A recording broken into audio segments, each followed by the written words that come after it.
One of the most important things you can do for your child with ADHD or autism has almost nothing to do with your child. It's making sure you don't run out of air, because your child does not need a perfect parent. They need a parent with enough emotional reserves left to stay calm, think clearly, repair when things go wrong, and keep showing up. And that is what I'm going to show you today. Stay with me to the end, because I've also created a free Parent Wellbeing Starter Pack, You Matter Too, to help you work out where you need support first. But before we get into any of that, I want you to do something for me. If you're comfortable doing so, close your eyes for a moment, and I want you to picture your child. Picture their face, their smile, the things that make them uniquely them. Picture the reasons that you love them. Now, I want you to think about all the things you do for that child. The appointments, the school meetings, the forms, the advocacy, and all the things nobody sees. The invisible load, the sleepless nights, the worrying, the researching, the comforting, the driving, the planning, the endless things. Now, I'd like you to think about the last time somebody asked, "How are you doing?" Not "How is your child?" Not "How is school going?" Not "How are the assessments progressing?" but "How are you?" For some of you, that may have been this morning. For others, it may have been a very long time ago. Now, you can open your eyes. And I'd like to ask, how many people here find it easier to be kind to your child than to yourselves? How many people find it easier to prioritize everybody else's needs ahead of your own? And how many people have ever thought, "I'll look after myself when things settle down"? Yep. Over the years, I've met thousands of parents, extraordinary parents, parents who would do absolutely anything for their child, parents who routinely put themselves last. And whilst that love is beautiful, it can also come at a cost, because parenting neurodivergent children can be joyful, can be wonderful and rewarding, but it can also be exhausting, emotionally exhausting, physically exhausting, and mentally exhausting. And I think one of the most humbling things about becoming a parent is realizing that love alone does not prevent us from becoming tired, overwhelmed, stressed, or depleted. I know it certainly hasn't for me. And today I want to convince you of something important. Looking after yourself is not taking something away from your child. It's giving something to them, because children borrow our calm before they develop their own, and because you matter too. And that is what today's talk is all about. And for those of you who don't know me already, my name is Dr. Harry Woodward. I'm a consultant paediatrician, and I help children with ADHD and autism and their families thrive. Let's get into why parent well-being matters, because parents sit at the centre of the family system. When parents are supported, children benefit. When parents are overwhelmed, exhausted, or depleted, family life becomes much harder. And I want to say something very clearly. Parenting neurodivergent children is not simply parenting plus a diagnosis. For many families, it involves additional appointments, additional advocacy, additional paperwork, additional uncertainty, additional emotional labour. And many parents describe themselves as becoming parent, advocate, teacher, administrator, researcher, case manager, and therapist, all at the same time. And whilst parents often carry these responsibilities with extraordinary love and dedication, carrying so much for so long can become exhausting. Now, how many people here have ever felt completely exhausted by parenting. You are not alone. I think one of the greatest myths about parenting is the idea that good parents simply keep going no matter what. I don't believe that. I think sustainable parenting requires support, rest, connection, and compassion. And I often use the picture of a mobile phone battery. Imagine trying to get through an entire day with your phone permanently on 5%. You might manage for a while, but eventually things begin to slow down. Apps stop working properly. Performance deteriorates. Eventually, the battery dies. Parents, I'm afraid, are no different. When we're exhausted, it becomes harder to remain patient. It is harder to stay calm, harder to think clearly, harder to respond in the way we would like. And if I'm honest, I've certainly recognised this in myself as a parent. There have absolutely been times when I've been less patient because I was tired, less thoughtful because I was stressed, less regulated because I was overwhelmed. Recognising this isn't weakness, it's honesty, because children borrow our calm before they develop their own, which means our well-being matters. Not because we need to become perfect, but because we need enough emotional reserves to keep showing up. I think this is one of the most important messages of today's webinar. You matter too, because when parents thrive, children are far more likely to thrive too. So, if I could leave you with one message from this section, it would be this. Looking after yourself is not taking something away from your child, it is giving something to them. So, if parent well-being matters so much, where do we begin? Well, just like sleep, anxiety, and relationships, parent well-being is not one thing, it is many things. And that brings us to the Parent Wellbeing Confidence Wheel. Let's start with the first spoke on the Parent Wellbeing Confidence Wheel, sleep for carers. Because sleep matters for parents just as much as it matters for children. How many people here feel that they get enough sleep? And how many people would laugh at the suggestion that they get enough sleep? I suspect that might be the case. Many parents of neurodivergent children experience years of disrupted sleep. Some parents have children who struggle to fall asleep. Some have children who wake repeatedly overnight. Some have children who rise very early. And some parents remain permanently alert, waiting for the next crisis. And of course, there could be all of those things. Sleep deprivation changes us. It affects mood, it affects patience, memory, concentration, physical health, and emotional regulation. And I think one of the cruelest aspects of chronic sleep deprivation is that it gradually becomes normal. Parents often say to me, I'm used to it now. And perhaps they are. But being used to something doesn't mean it isn't affecting us. I know from my own life that when I'm tired, I'm rarely the parent I want to be. I become less patient, less thoughtful, and much more likely to react rather than respond. And again, that isn't failure, it's biology.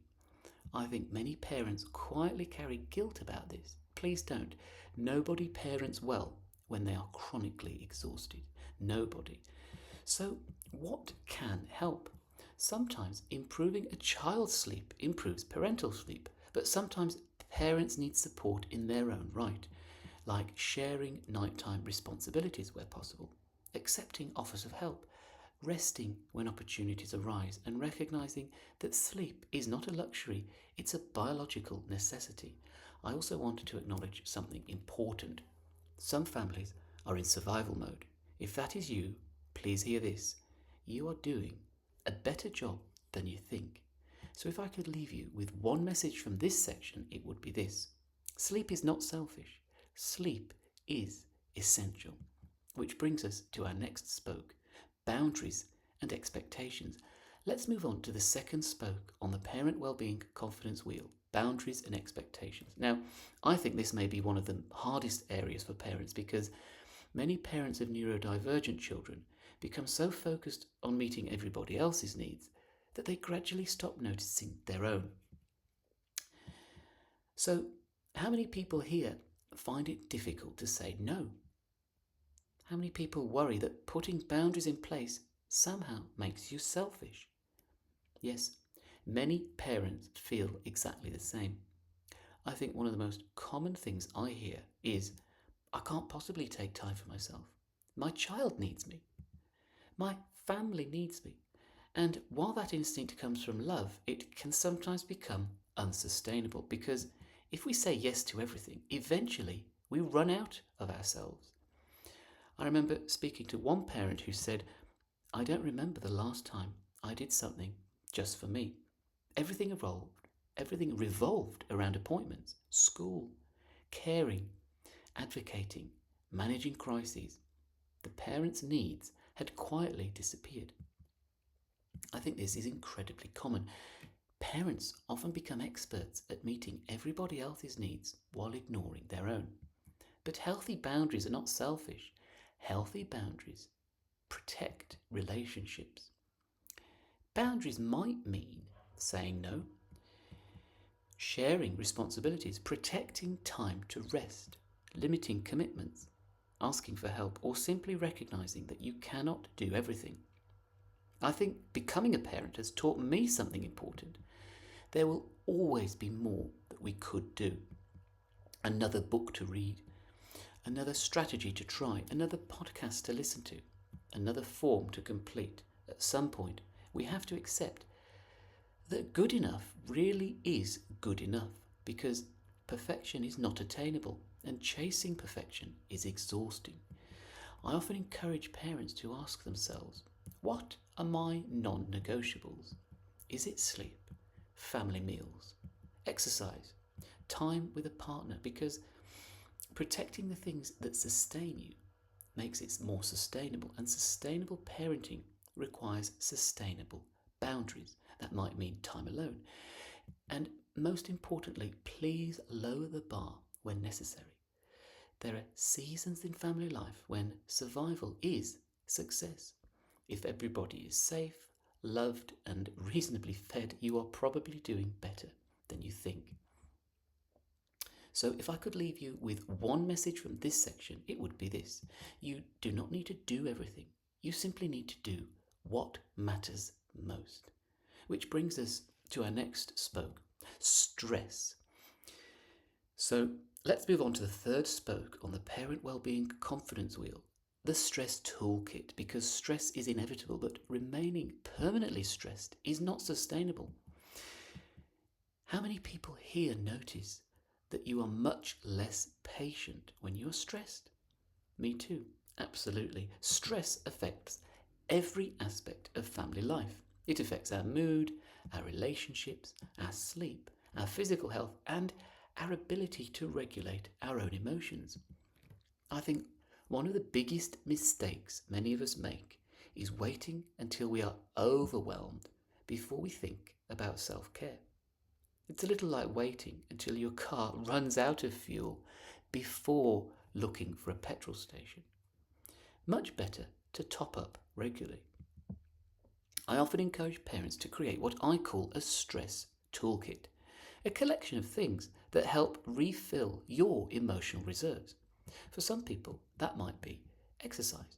For some, it might be walking, meditation, reading, music, gardening, talking with friends, time in nature, a hot bath. The activity matters less than the effect. The question is, what helps me feel more like myself? For me, exercise is enormously important, not because it solves every problem, it doesn't, but because it helps me think more clearly, feel calmer, and show up more effectively as both a parent and a doctor. The difficulty is that the very things that help us often disappear first when life becomes busy. So, I would encourage you to think of your stress toolkit not as an optional extra, but as essential maintenance.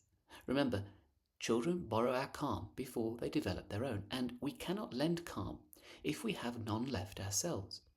Please ask yourself, what fills my cup, and when did I last do it? Because sustainable parenting requires regular refueling. So, if I could leave you with one message from this section, it would be this: self-care is not selfish, it's essential. Which brings us to our next spoke: support networks. Let's move on to the fourth spoke on the Parent Wellbeing Confidence Wheel: support networks. And I think this section is enormously important because parenting was never meant to be a solo endeavour. How many people here have ever felt alone in your parenting journey? Again, you're not alone. I think many parents of neurodivergent children describe feeling isolated. Sometimes friends don't understand.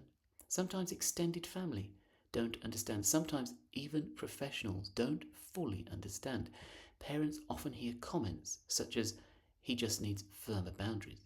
She's fine when she's with me. You worry too much. If you were stricter, this wouldn't happen." Comments like these can be incredibly painful because they often leave parents feeling judged, misunderstood, and alone. I remember one parent saying to me, "I've never felt so lonely whilst being surrounded by people." I suspect many parents in this room understand exactly what that means. One of the greatest protective factors for parent well-being is connection. Having somebody who says, "I get it. This is hard. You're doing a good job," can be transformational. Support comes from many places: partners, family, friends, other parents, support groups, online communities, faith communities, professionals. The important thing is not how many people are in your support network. It is whether you have people who truly understand. I think one of the hardest things for many parents is asking for help, particularly for parents who are used to coping, used to managing, used to being the strong one. But asking for help is not weakness. Asking for help is wisdom. I know this is something I still find difficult. Like many people, my instinct is often to just keep going, to manage, to push through. But I've learned that sustainable parenting cannot happen in isolation. None of us are designed to do this alone. So please hear this. You do not have to earn support. You do not have to reach crisis point before asking for help. And you do not need to justify needing support, because everybody needs support. Everybody.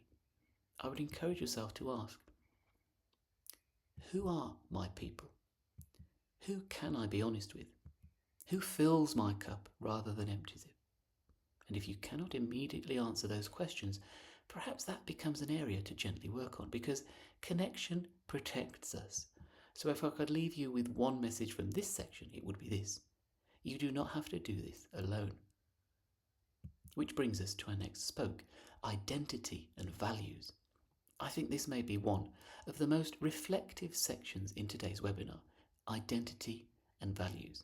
How many people here have ever looked in the mirror and thought, "I don't really know who I am anymore"? Many parents quietly experience this. Parenting changes us, and parenting neurodivergent children often changes us even more, because over time it's very easy for our identity to be consumed by caring, by appointments, school meetings, forms, advocating, research, managing crises, and gradually, almost without noticing, we can begin to lose sight of ourselves. I remember one parent saying to me, "I used to be lots of things. Now I just feel like a parent." I think many parents recognize that feeling. Please hear me carefully. Being a parent is an extraordinary and important part of who you are. But it is not all of who you are. You are still you. You still have interests. You still have dreams, values, strengths, relationships, and needs. I think one of the most powerful questions we can ask ourselves is, what matters most to me? Is it kindness, family, faith, adventure, learning, health, connection, service. Values act like a compass. When life becomes chaotic, values help us find our way back. And I know for me, family, service, and growth are deeply important values. And when my life becomes busy or overwhelming, reconnecting with those values helps me regain perspective.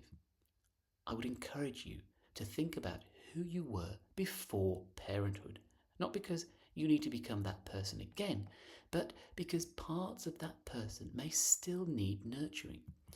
Perhaps you used to love music or reading, sport, creativity, travel, learning, friendship. What small step might help you reconnect with that part of yourself? Because sustainable parenting requires us to remain connected to ourselves as well as to our children. And perhaps most importantly, your worth is not determined by how much you do for other people. You matter simply because you are you. So if I could leave you with one message from this section, it would be this. Being a parent is part of your identity. It is not your entire identity, which brings us to the next spoke, physical health. Let's move on to the next spoke on the Parent Wellbeing Confidence Wheel, physical health.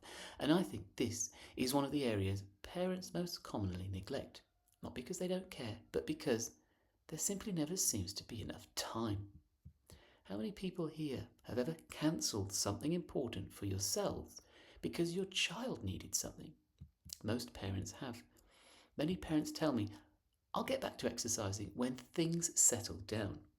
I'll book that appointment when things are less busy. I'll start looking after myself properly next month.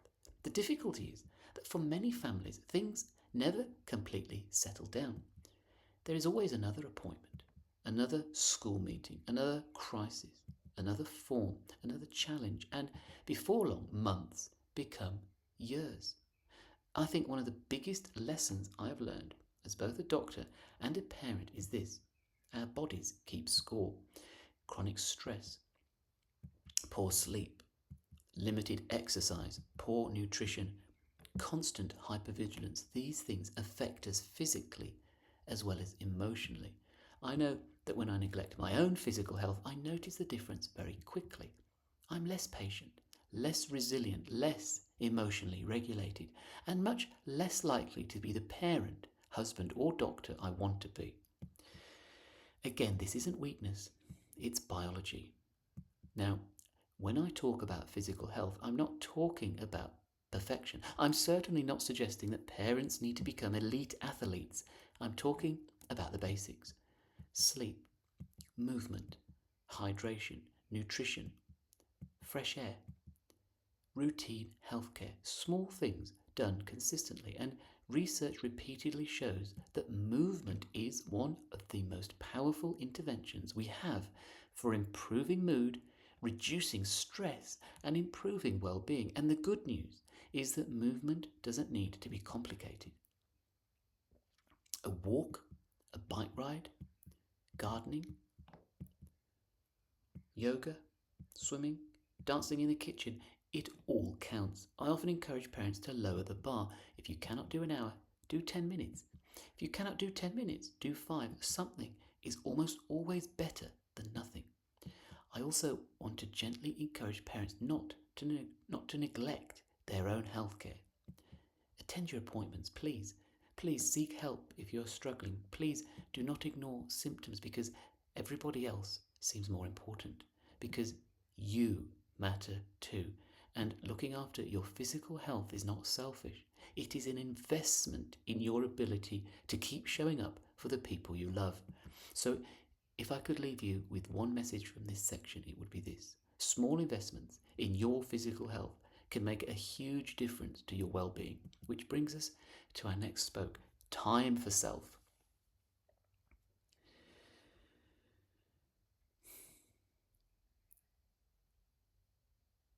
Perhaps this might be one of the hardest concepts for many parents to accept.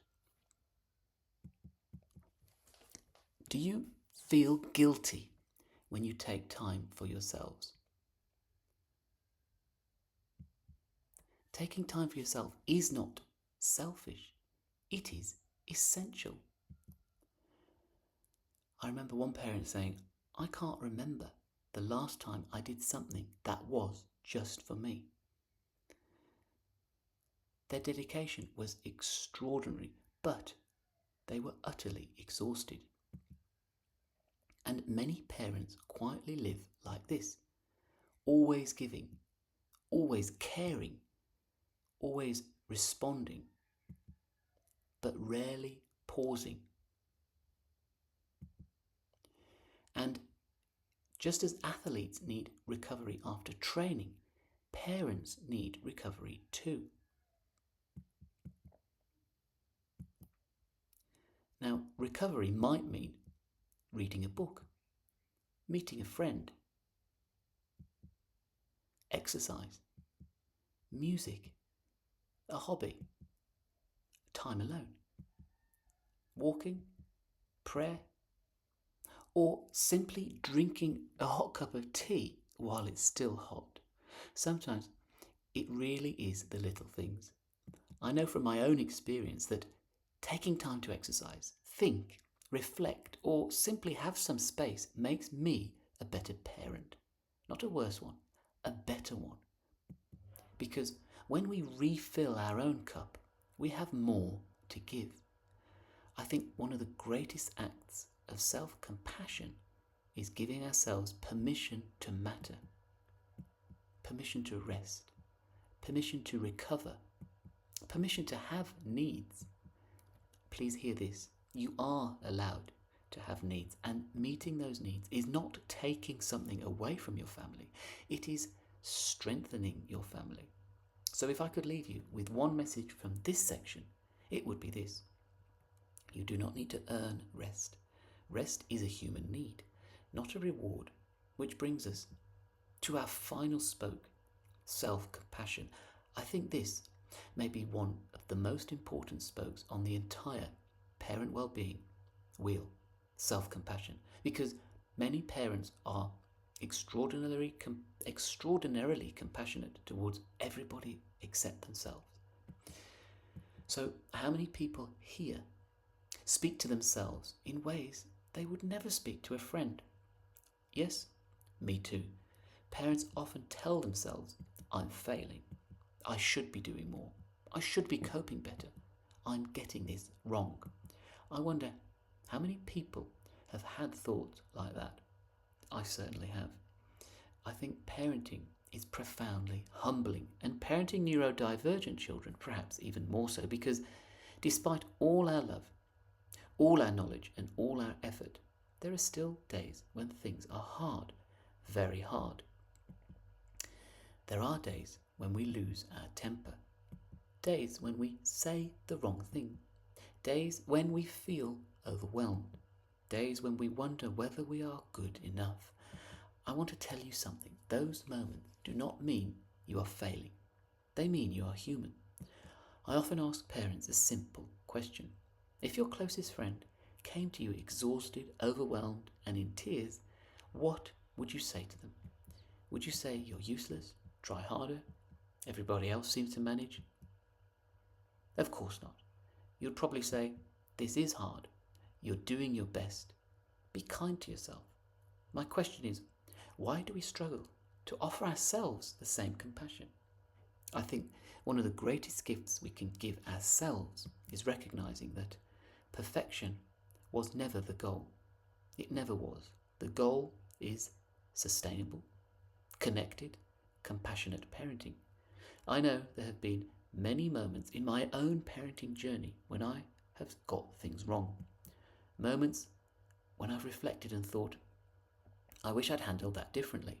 But I've learned that parenting is not about getting it right all the time.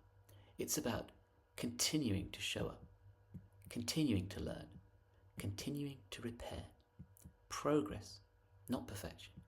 Please remember, your child does not need a perfect parent. Your child needs you, and I suspect you're doing a far better job than you think. So if I could leave you with one message from this section, it would be this. Talk to yourself like somebody you love, because you deserve compassion too. And that brings us to the end of our journey around the Parent Wellbeing Confidence Wheel.